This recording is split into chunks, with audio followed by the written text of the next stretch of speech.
Hello everyone. Today I wanted to just discuss and kind of wanted to highlight a couple of issues regarding familial hypercholesterolemia, triglycerides, Lp(a), and what these things mean, and how important it is for people to understand and address these. Because about 10% of the Earth's population is being affected, and most of it is due to the diets we've been accustomed to due to our busy, hectic lifestyles and routines, and how important it is for us to kind of get out of this routine lifestyle, which is causing immense damage to our bodies and our health as a whole. So, what I wanted to kind of take on and explain the first point today is regarding familial hypercholesterolemia. It's kind of a disorder is passed down through families. It's kind of hereditary. It causes the LDL, low density lipoprotein, which is called the bad cholesterol level, to be very high, more than 500 mg per dl. The condition begins at birth and can cause heart attacks and strokes at an early age. The a main cause of it is due to inherited changes, mutations in the LDLR, APOB, and PCSK9 genes, which affects how our body regulates and removes cholesterol from the blood. About 60 to 80% of people with familial hypercholesterolemia have a mutation found in one of these three genes. So it's really important that these things are to be addressed, and how people should take care of their health, and the importance of blood routine checkup. The routine blood tests or the routine blood lipid levels testing is very important to understand and determine that you have an ongoing condition even after stopping triglycerides or diets which cause higher spikes in the triglycerides and cholesterol levels, like eating excess carbohydrates. If you stop the carbohydrates, if you stop the sugar and sweets, if you stop all the alcohol and the other sugary drinks, and still if your cholesterol triglycerides levels are raised above the standard requirements, then definitely you need to seek more than lifestyle changes. It's very important that you take the medicines prescribed. The most common being prescribed are statins and fenofibrates, basically to lower uh, cholesterol and triglycerides respectively. But you also need to maintain the healthy body metabolism with exercise and eating healthy foods, and lowering these inflammatory responses in the body.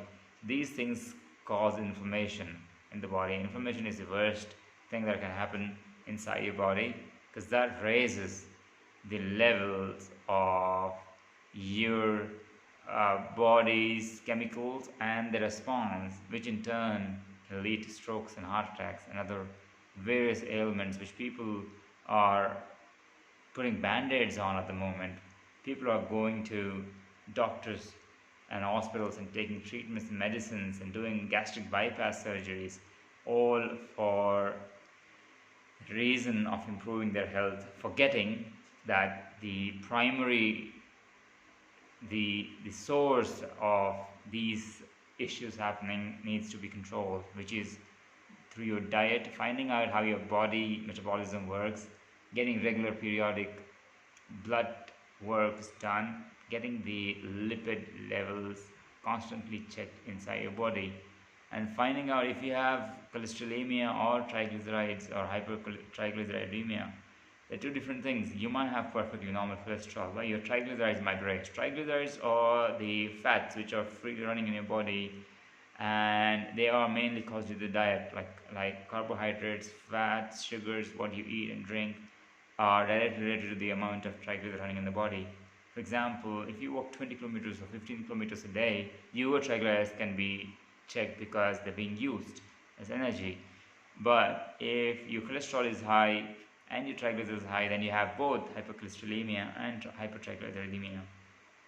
So it's important for us to understand and get to addressing the root causes of what's causing the issues inside your body. These are very well could be hereditary, and like the case of LP little a, the lipoprotein little a, it has to be 0 mg per deciliter, and its range is 0 to 30 mg per dl. Uh, but if you have more than 30, then you have a genetic predisposition towards strokes and heart attacks, which happened to the famous Bob Harper, who is the Hollywood's fitness guy. He had high LP little a, and that was the reason for his heart attack at the age of 52. So it's very important for us to understand and address the root cause and get to know your body metabolism better. Most of the people are so busy in work and their own lifestyles they forget about how the body internally is trying to adjust to your hereditary predisposition, your eating habits, your lack of exercise. So all these things have to be addressed and controlled by the individuals themselves who are at risk. So you might say for 7 billion people, I believe there are 7 billion different kind of outcomes to how their body metabolism works. So it's important to highlight and focus on getting the lipids in control and seeing what you eat and addressing the diet and nutrition you follow. So that is the most important thing I wanted to discuss and kind of create awareness just through word of mouth, that this is what needs to be done, this is what's happening. Consult your doctors, your general practitioners, GPs, or your family doctors to kind of lower the risk and how to follow a healthy lifestyle. So thereby you will be kind of well aware about how the medicines you might have been prescribed work. So thank you for watching, and I'll be kind of continuing my medical and the pharmacological research into these health issues. Mind you, the lipoprotein little a doesn't have medicine right now. So thank you, have a good day. I'll be continuing making the videos.